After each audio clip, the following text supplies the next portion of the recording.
Hello leaders, मैं Sagar Sinha, motivational speaker, sales trainer and MLM super coach.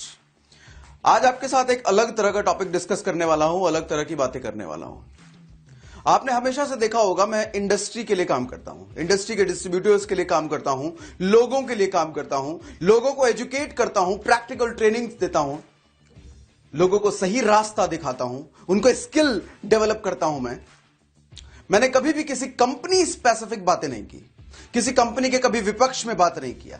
हां, जिस company के साथ जुड़े होते हैं उस कंपनी के बारे में प्रमोट करना अच्छी बात है, लेकिन कभी किसी कंपनी के बारे में विपक्ष में रहकर कभी बात नहीं करी। मैं आपको कुछ बातें सिखाना चाहता हूं इस वीडियो के माध्यम से।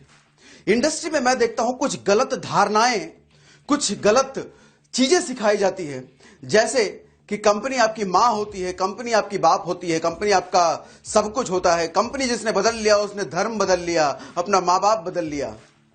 मैं इस बारे में बात करना चाहता हूं आज। क्या आपने कभी स्कूल बदला है? क्या आपने कभी किराए पर रह रहे घर बदला है? क्या आपने कभी अपनी गाड़ी बदली है?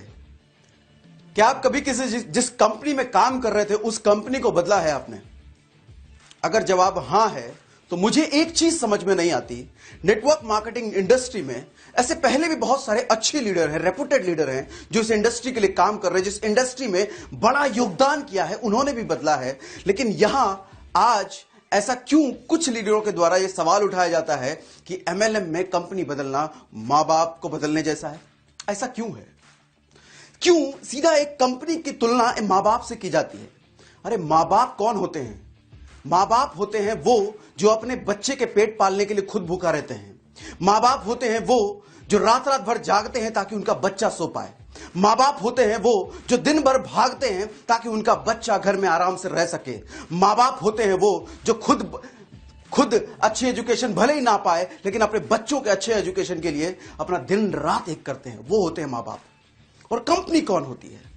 कंपनी तो वो होती है जब आप कंपनी को टर्नओवर देते हो, कंपनी को पूरे महीने बिजनेस देते हो, तो महीने के एंड में कंपनी आपको निकाल के आपको पैसा दे देती है। कंपनी हमेशा प्रोफेशनल होती है और कंपनी की तुलना हम मां बाप से करते हैं। मुझे तो लगता है ऐसे में अपने मां बाप की हम तौहीन कर रहे हैं। मां बाप जो हमेशा हमें निस्वार्थ भाव से हमारे को देने के लिए हमेशा हमें देते रहते हैं, कभी उनका कोई स्वार्थ नहीं होता, जिंदगी भर हमें पालते हैं, पोसते हैं, जिंदगी भर हमेशा हमारा अच्छा चाहते हैं, निस्वार्थ भाव से हमारे बारे में कामना करते हैं। मां बाप की तुलना हम कंपनी से करते हैं। कंपनी जो हमेशा प्रोफेशनल होती है, कंपनी जिसको आप जब तक बिजनेस नहीं दे वो आपको 1 रुपए नहीं देने वाली, मां बाप की तुलना हम करते हैं। बहुत बुरा लगता है मुझे ऐसे लीडर्स के एग्जाम्पल सुन के। कुछ लोग ऐसे एग्जाम्पल देते हैं मां बाप बदलने जैसा है कंपनी। कैसे? आपको पता है ये नेटवर्क मार्केटिंग इंडस्ट्री का जन्म क्यों गया था? आई क्यों थी अस्तित्व में? ये आई थी, इसका मेन एजेंडा था कंज्यूमर एम्पावरमेंट। लोगों को एम्पावर करना इसका एजेंडा था। लोगों के हाथों में इनकम पकड़ाना इसका एजेंडा था। कंज्यूमर एम्पावरमेंट इसका एजेंडा था। लेकिन आज मुझे दिखता है हम जाने अनजाने कहीं ना कहीं कंपनी एम्पावरमेंट करने लग गए हैं। बात तो हम करते हैं कंज्यूमर एम्पावरमेंट की, लेकिन हम कर रहे हैं कंपनी एम्पावरमेंट। कंपनी के टर्नओवर बढ़ाने की बात कर रहे हैं हम, कंपनी को नंबर 1 बनाने की बात कर रहे हैं हम। उस डिस्ट्रीब्यूटर का क्या? उस शख्स का क्या जिसके घर में एक पत्नी है, एक बच्चा है, जो अपनी नौकरी छोड़ के फुल टाइम इस इंडस्ट्री में आया काम करने के लिए, पैसे कमाने के लिए, अपने परिवार के सपने सच करने आया है। उसके बारे में कौन बात कर रहा है? उसके बारे में कौन बात कर रहा है? एक आदमी 10 साल, 15 साल, 20 साल नौकरी करके थक चुका है, उसे नौकरी में सेटिस्फैक्शन नहीं है, अपनी जिंदगी को वो अच्छे तरीके से एंजॉय नहीं कर पा रहा। वो अपनी नौकरी के साथ पार्ट टाइम में बिल्ड करने आया है ताकि वो अपनी जिंदगी को जी सके। उसके बारे में कौन बात कर रहा है? उसकी इनकम बढ़ाने के बारे में कौन बात कर रहा है? हम बात कर रहे हैं कंपनी नंबर 1, कंपनी का टर्नओवर, कंपनी ये, कंपनी वो। क्यों? मैं विरोध करता हूं इस चीज का। कंपनी एम्पावरमेंट के लिए हम नहीं आए हैं इस इंडस्ट्री में। हम लोगों को एम्पावरमेंट करने आए हैं, अपनी टीम को एम्पावरमेंट करने आए हैं, लोगों के लिए आए हैं, हम लोगों की भलाई के लिए आए हैं। हमें पूरी इस इंडस्ट्री के लिए काम करना है। इस इंडस्ट्री को हमें नंबर 1 बनाना है, किसी कंपनी को नंबर 1, नंबर 2 नहीं बनाना है।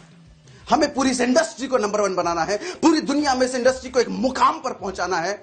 आज इस इंडस्ट्री को एक अलग तरह के तरीके से देखा जाता है, कुछ लोग गिरी हुई नजरों से देखते हैं। मेरा मानना यह है कि मेरा मोटिव, मेरा लक्ष्य यह है कि मैं इस इंडस्ट्री को ऊपर लेके जाऊं। इस इंडस्ट्री से जुड़े हर एक डिस्ट्रीब्यूटर के घर में अच्छा खासा पे आउट आना चाहिए। इंडस्ट्री से जुड़े हर डिस्ट्रीब्यूटर के घर में सपने पूरे होने चाहिए, उसके परिवार का सपना पूरा होना चाहिए, उसके बच्चों का सपना पूरा होना चाहिए। मेरा यह एजेंडा है। मैं कभी किसी कंपनी के विपक्ष या पक्ष में बात नहीं करता। आज मैं आपसे पूछना चाहता हूं कि क्या आपको अगर एक मौका मिले एक ऐसे प्लान के साथ काम करने में, एक ऐसे प्लान के साथ काम करने का आपको मौका मिले जहां पर सिर्फ आपको 2 लेग मेंटेन करना पड़े, जहां पर आपको सिर्फ 2 लेग मेंटेन करना पड़े, कोई भी साइड बिजनेस एक्स्ट्रा क्रिएट नहीं करना पड़े। मैं जो ये बात कर रहा हूं, मैं बिल्कुल इंडिपेंडेंट होकर के बात कर रहा हूं। मैं एक डिस्ट्रीब्यूटर के पक्ष में रहकर बात कर रहा हूं। मैं उस हर परिवार के बारे में सोच रहा हूं जो परिवार का एक सदस्य आज नेटवर्क मार्केटिंग इंडस्ट्री से जुड़ा है अपने सपने पूरे करने के लिए। मैं उससे बात कर रहा हूं। मेरा बात करना किसी भी कंपनी के पक्ष में नहीं है, किसी भी कंपनी के विपक्ष में नहीं है। मैं लोगों के बारे में बात कर रहा हूं, कंज्यूमर एम्पावरमेंट के बारे में बात कर रहा हूं। इसलिए मेरा आपसे आज मैं कुछ सवाल पूछ रहा हूं। आज मैं ओके लाइफ से जुड़ा हूं तो ओके लाइफ के बारे में सही इंफॉर्मेशन देना मेरी जिम्मेदारी है आपको। मैं चाहता हूं कि ओके लाइफ से अगर मैं जुड़ा हूं तो मैंने बहुत सारी चीजें देखी हैं। मैंने देखा है कि इसके जरिए मैं अपनी टीम का सपना पूरा कर सकता हूं। मैं अपनी टीम जो फुल टाइम में, जो एक लड़का 21 साल 22 साल का लड़का आज हमारे साथ जुड़ा है अपने सपने पूरे करने के लिए, मैं उसका सपना ओके लाइफ के साथ पूरा कर सकता हूं। मैं अपने लोगों के घरों में अच्छी अच्छी गाड़ियां दिलवा सकता हूं, अच्छे घर में उनको दिलवा सकता हूं, अच्छा रहन सहन उनको दिलवा सकता हूं। मैंने ये सारी चीजें दिखी है, इसलिए मैं ओके लाइफ के साथ जुड़ा हूं आज। अब ओके लाइफ में ऐसा क्या है, मैं आपको कुछ सवालों के जरिए बताना चाहता हूं।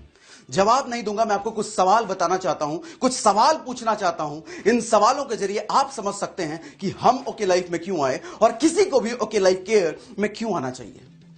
पहला सवाल मेरा, जैसे मैंने आपसे पूछा, अगर आपको मौका मिले सिर्फ 2 लेग के बिजनेस प्लान में काम करने के लिए, सिर्फ 2 लेग, कोई भी एक्स्ट्रा बिजनेस, कोई तीसरा लेग, चौथा लेग आपको डालने की जरूरत ना पड़े, बिजनेस आसान होगा या मुश्किल, आप बताएं। मेरा अगला सवाल, कैसा रहे अगर टीम में रीपरचेज बना हुआ है, हर महीने रेगुलर रीपरचेज आ रहा है, आपका फोकस कहां होगा? नई ज्वाइनिंग पे ऑफ कोर्स। जब आपका मैक्सिमम फोकस सिर्फ नई ज्वाइनिंग पे है क्योंकि रीपरचेज तो आ रहा है, आपका बिजनेस आसान होगा या मुश्किल होगा? मेरा अगला सवाल, अगर प्लान ऐसा हो जिसमें डेप्थ कटिंग ना हो, डेप्थ कटिंग कहने का मतलब आपके पास कंडीशंस नहीं हो, आपको सिर्फ 3 लेग तक या 4 लेग तक या 5 लेग तक पैसा मिलेगा, उसके नीचे नहीं मिलेगा, क्योंकि डेप्थ तो अपने आप जाता है जी। कंपनी मीटिंग करती है, सेमिनार करती है, कंपनी बड़े बड़े फंक्शंस करती है, तो डेप्थ तो अपने आप जाएगा जी। लेकिन वो डेप्थ डिस्ट्रीब्यूटर का कट जाता है। मैं एक ऐसे प्लान की बात कर रहा हूं जहां पर डिस्ट्रीब्यूटर का डेप्थ ना काटा जाए, अनलिमिटेड डेप्थ तक पैसा आए। कैसा रहेगा? मेरा अगला सवाल, कैसा रहे जब डाउनलाइन आपके बराबर लेवल पे आ जाए, तो उस वक्त आपको सरवाइव करने के लिए, इनकम लेने के लिए कोई extra business, extra leg open करने के लिए ना कहा जाए। बिजनेस आसान होगा या मुश्किल होगा? कैसा रहे? मेरा अगला सवाल है आपसे, कैसा रहे अगर सिंगल लेग स्पॉन्सर जिसको आपने किया है उस लेग से भी आपको पैसा आए, बिना कोई मैचिंग, बिना कोई क्राइटेरिया मीट करे हुए, सिर्फ और सिर्फ सिंगल लेग्स से भी आपको पैसा आए, और वो भी अनलिमिटेड पैसा आए? कैसा रहेगा? मेरा अगला सवाल, कैसा रहे कि आप एक ऐसे बिजनेस प्लान के साथ काम करो जो बिजनेस प्लान एक 10 साल के बच्चे को भी 10 मिनट में समझ में आ जाए। मैंने क्या कहा? 10 साल के बच्चे को 10 मिनट में समझ आ जाए। इतना आसान बिजनेस प्लान के साथ काम करो। ये इतना आसान बिजनेस प्लान होने की वजह से डुप्लीकेबल प्लान होता है ये, और जब प्लान डुप्लीकेबल होता है तो प्लान प्रेजेंटर बढ़ जाते हैं टीम में, प्लान प्रेजेंटर बढ़ जाते हैं तो लोगों की ज्वाइनिंग बढ़ जाती है, और जब ज्वाइनिंग लोगों की बढ़ेगी तो बिजनेस बढ़ेगा या कम होगा? यानी बिजनेस आसान होगा या बिजनेस मुश्किल होगा? आप बताएं।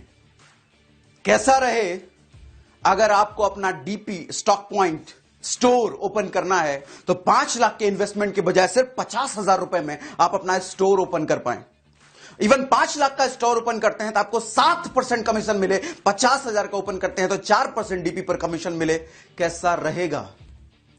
कैसा रहे अगर आपको रिटेल प्रॉफिट अप टू 40% मिले, यानी कि अप टू 40%, 40% सिर्फ रिटेल प्रॉफिट मिले, यानी कि 10,000 का सामान बेचोगे तो 4,000, 1 लाख का बेचने पे 40,000, अप टू 40% आपको रिटेल प्रॉफिट। कैसा रहे कि आपका पे आउट हर महीने बढ़ते क्रम में आए, कभी घटे ना, गिरे ना, बढ़ते क्रम में आए, कैसा रहेगा? अगर आपका जवाब भी इन सारे सवालों के लिए हां है और आप जानना चाहते हैं कि ये अगर हो जाए तो अच्छा रहेगा, तो स्क्रीन पे दिया हुआ नंबर में दिख रहा है आपको, वहां पे कॉल करें। हमारे साथ जुड़ने के लिए हमें कॉल करें। कमेंट में भी नंबर दिया है और डिस्क्रिप्शन में एक फॉर्म भी है, कमेंट में भी उस फॉर्म का लिंक है, गूगल फॉर्म का लिंक है, उस फॉर्म को फिल करें। हमारी टीम की तरफ से आपको कॉल आएगी और आपको डिटेल में समझने का मौका मिलेगा ये जो पॉइंट्स मैंने रेस किए हैं, ये पॉइंट्स कैसे होते हैं। जल्दी आपसे मिलूंगा अगले वीडियो में। Thank you very much, good day, bye bye.